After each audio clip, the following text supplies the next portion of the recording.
Et voici l'homme qui a vu l'homme qui a vu l'ours. Il est là avec nous. Regarde-le, là. C'est un bel homme, Donald Couture-L'État. Je vous le passe. Vous le voici, mesdames, messieurs. Ah là là, comment ça va, Donald? Ça va très bien, ça va bien. Oui, ça va bien.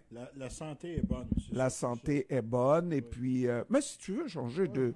Parce que nous, des micros, on en veux-tu, en voilà, Donald, n'est-ce pas? Merci. Non, oui. Je vais bien. La santé est bonne. Je me sens bien. Je fais attention quand même. Ouais.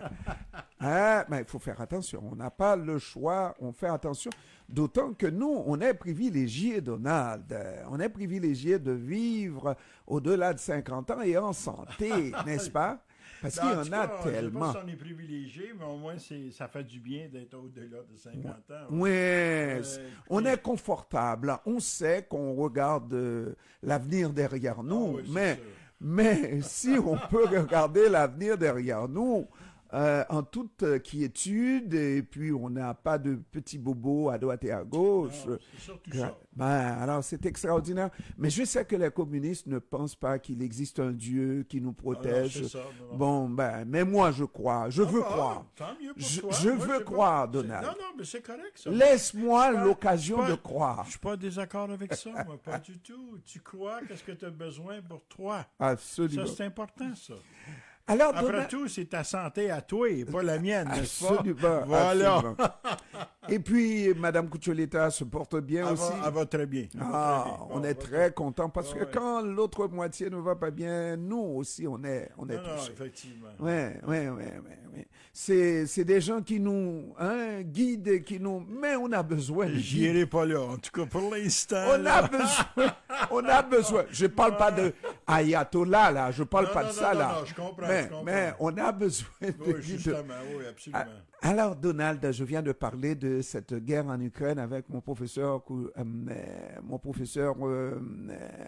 Pierre Jolicoeur. Et puis, il y a des menaces très sérieuses.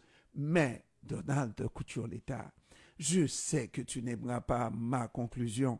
Je regarde encore une fois là. Et si notre ami Ismaël était là, il m'aurait pris, on dit vraiment là, à la gorge. Regardez, c'est l'Occident qui est dans cette guerre, on s'entend là, mais par l'Ukraine interposée, qui fournit des armes à l'Ukraine. S'il n'y avait pas d'Occident là, s'il n'y avait pas ces armes là qui étaient fournies à l'Ukraine, il n'y aurait plus de guerre. Ça fait longtemps que la Russie aurait pris tout ce qu'il désire en Ukraine et où serait reparti. Bon. Cela dit, l'annonce d'utilisation d'armes nucléaires stratégiques qu'on va transporter à la frontière de l'Ukraine ne semble pas outrager outre mesure l'Occident. Et moi, avec ce type de comportement, Donald, je dis que Biden, c'est des choses que toi et moi, nous ne savons pas.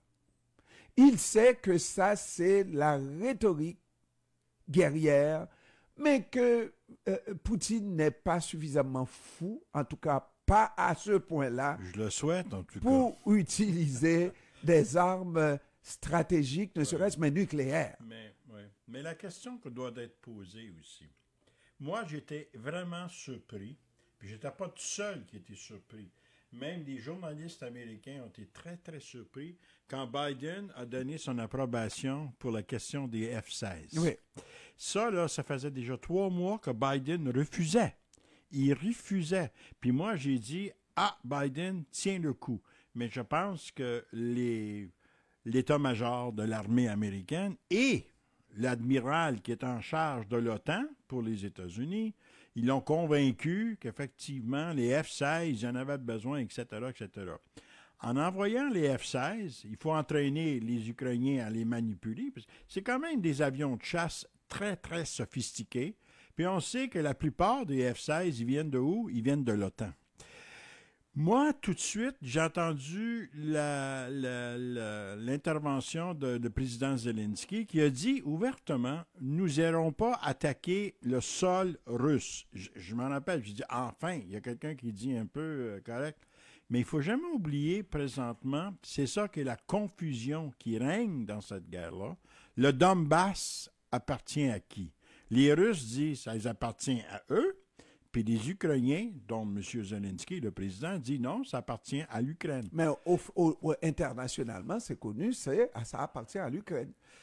Mais là, c'est pas tout à fait juste par rapport à ce que tu viens de dire que l'international reconnaît ça. Ceux qui soutiennent la position des États-Unis et l'Ukraine, oui, ça c'est les puissances européennes avec quelques-uns comme la Grande-Bretagne, puis l'Australie, puis évidemment le Canada et tout ça.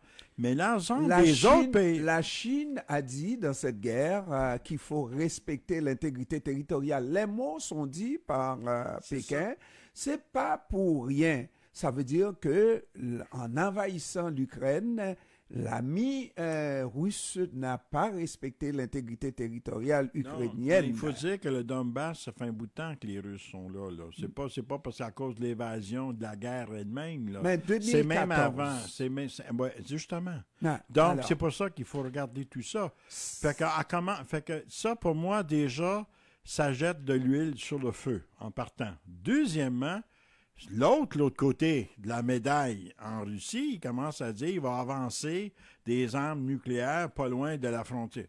Ben écoutez, là, ça c'est acheter d'autres huiles sur le feu. Écoutez, là, ils veulent-tu se entretuer, détruire toute cette partie-là de notre planète? Écoutez, là, y a-tu quelqu'un qui va se lever aux Nations Unies puis qui va dire, pour l'instant, là, on va se parler, là? Parce que moi, je ne suis pas d'accord que les F-16 soient là, mais je ne suis pas d'accord que l'autre non plus envoie des armes nucléaires sur la frontière avec l'Ukraine. Voyons donc, c'est vraiment chercher la catastrophe. Voyons, même les F-16, c'est chercher la catastrophe. Fait que moi, je me dis, quand est-ce que quelqu'un qui a une certaine, disons, prestation sur la planète, que le monde va l'écouter, vont dire oui, il n'y en a pas. S'il y avait il n'y en a pas. Moi, je dis toujours, puis le monde rit de moi, ben dans les faits, s'il y avait eu un Nelson Mandela encore vivant aujourd'hui, ça serait l'homme que moi je dirais, au moins d'aller les voir, les belligérants, parler aux États-Unis et parler à Moscou, puis parler à Kiev avec M. Zelensky, puis il dit, là, les boys, on se rencontre-tu, puis on parle plus, là, on parle-tu un peu, là? Ça a été... Mais il n'y en a pas dans le monde. Puis les Nations Unies, malheureusement, ne fait pas ce rôle-là, parce que c'est pour ça qu'a été fondée les Nations Unies, c'est de garder les belligérants espacés, quoi. Surtout quand on arrive à une situation où est-ce que la tension augmente. Mais Donald, entre nous, je pense que la première erreur, c'est dans la fondation même des Nations Unies.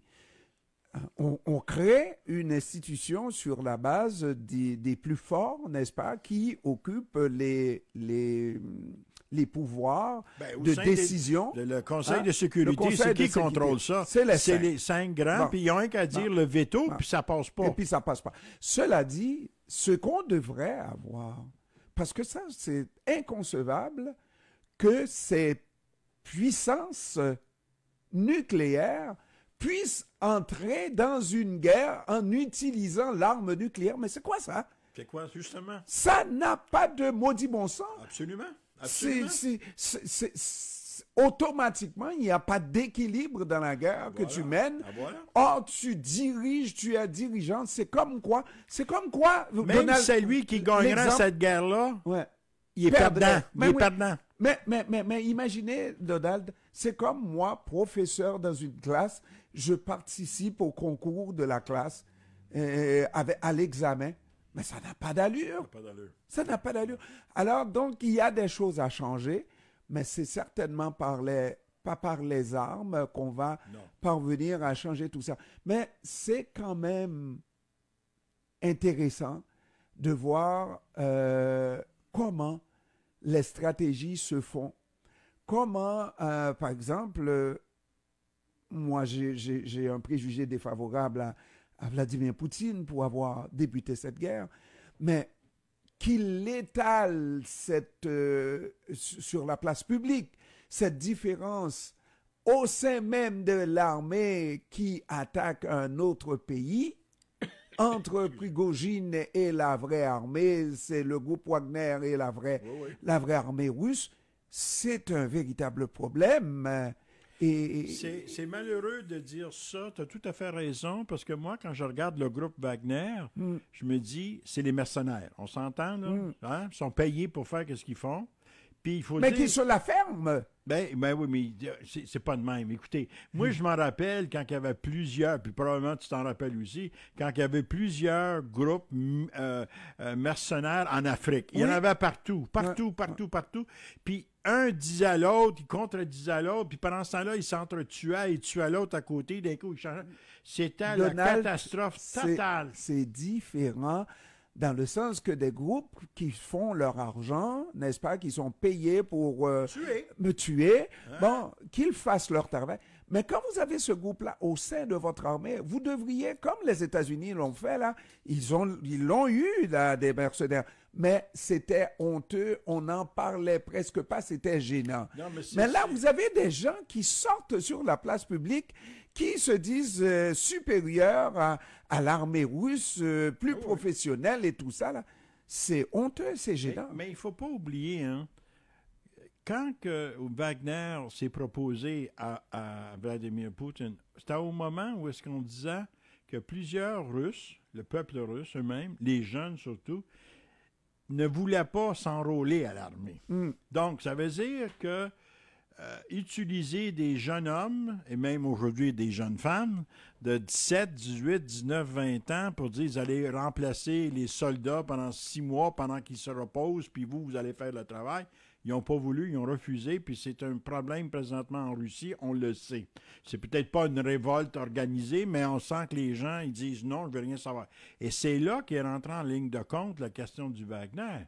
Parce qu'effectivement, Poutine voulait avoir besoin d'un soutien, les mercenaires dans ce cas ici, mais c'est un homme-là qui mène Wagner. Et il est plus dangereux que Poutine, moi, je pense. Incroyable. Moi, j'en reviens pas de ce gars-là, mais il a du pouvoir. Comment il peut littéralement défier Poutine sur la place publique? Son organisation est internationale. Elle n'est pas, effectivement, parce qu'elle est dans cette guerre-là en Ukraine. Elle est ailleurs aussi, sauf qu'ils ne te le diront pas. Ils font ce qu'ils font en Ukraine, parce que là, ils démontrent que c'est lui qui mène... Pas avec des déclarations comme ça, dans une guerre aussi importante, Donald. Il est comme ça, ce monsieur-là. Il est comme ça. Mais il a du pouvoir sur son ami Poutine aussi. Autrement, on l'aurait sorti de là. C'est pas le pouvoir sur Poutine, c'est le pouvoir quand il sait qu'il a son propre pouvoir, parce que sans lui... Les Russes ont trouvé de faire appel aux jeunes qui ne veulent pas aller dans l'armée. C'est clair et net.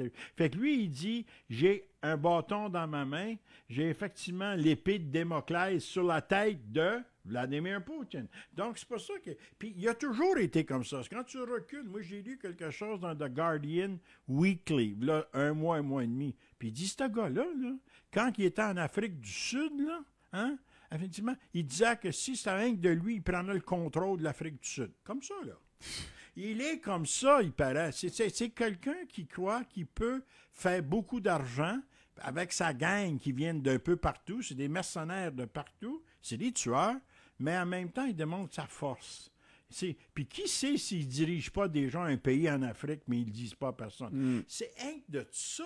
Fait que moi, je me dis, oui, Poutine a été mal pris, puis il est obligé de se plier face à lui, parce que les 17, 18, 19 ans ne veulent pas aller dans l'armée. Mais il n'aurait jamais dû faire cette guerre, parce que là, à faire des déclarations Biden, sur la place... elle a dû aussi pas envoyer, effectivement, l'OTAN sur la frontière russe non plus. Ça, c'est une provocation. C'est une provocation, mais est-ce qu'on répond à une provocation par regarde l'histoire, regarde l'histoire.